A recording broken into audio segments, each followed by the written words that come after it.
Ayan mga hunter, nagumpisa ng mamisa yung mga pinabreedingan natin sa ating labuyo na puti ang tenga. Yung pinapakawalan ko lang dito sa bahay. So nagumpisa ng mamisa yung mga pinalahian natin na mga hulo. Yan.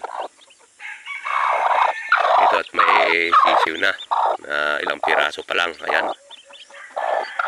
At ito pa mga hunter, malapit na din itong mamisa.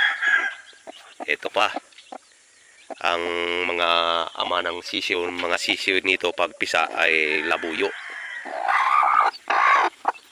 So, tingnan natin. Ayun, meron na palang dalawa mga hunter, oh. Mga itim. Parang hindi na labuyo. Dito pang isa. Wala pang namisa sa kanya mga hunter. At meron pa doon sa taas.